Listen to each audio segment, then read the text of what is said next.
ফের অ্যাকশনে শহর জুড়ে ইডি ইতিমধ্যেই তল্লাশি শুরু করা হয়েছে। বালিগঞ্জ কসবা সহ একাধিক জায়গায় ইডির তল্লাশি। কুখ্যাত দুষ্কৃতী সোনা পাপ্পু তার বাড়িতে ও অফিসে ইডির হানা। ফের অ্যাকশনে ইডি শহর জুড়ে চলছে তল্লাশি।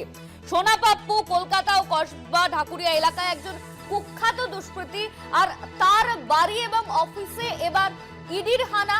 ফের অ্যাকশন মোডে দেখা যাচ্ছে ইডিকে।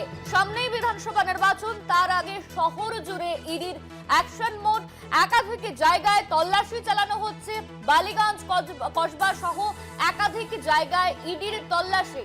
কুখ্যাত দুষ্কৃতী সোনা পাপ্পুর বাড়ি ও অফিসে ইডির হানা।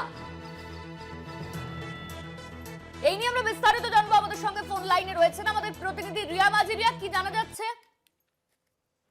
দেখো, ফের অ্যাকশনে ইডি শহর জুড়ে ইডি তল্লাশি অভিযান চলছে এবং যেটা জানা যাচ্ছে যে কুখ্যাত দুষ্কৃতী কসবার সোনা পাপ্পুর বাড়িতে ইডি পৌঁছে গিয়েছে বলে এমনটাই জানা যাচ্ছে।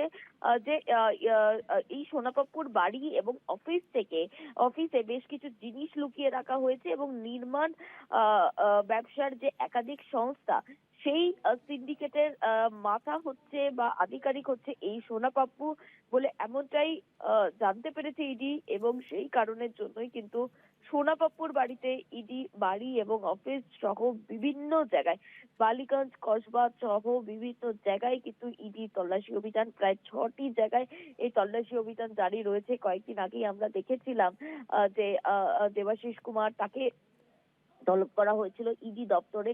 তাকে জিজ্ঞাসাবাদ করা হয়েছে প্রায় 3.5 ঘন্টা মতো তাকে জিজ্ঞাসাবাদ করা হয়েছে এবং তারপরেই কিন্তু অ্যাকশনে ইডি সোনা পাপ্পুর বাড়িতে ইডি পৌঁছে গিয়েছে বলে এমনটাই জানা যাচ্ছে।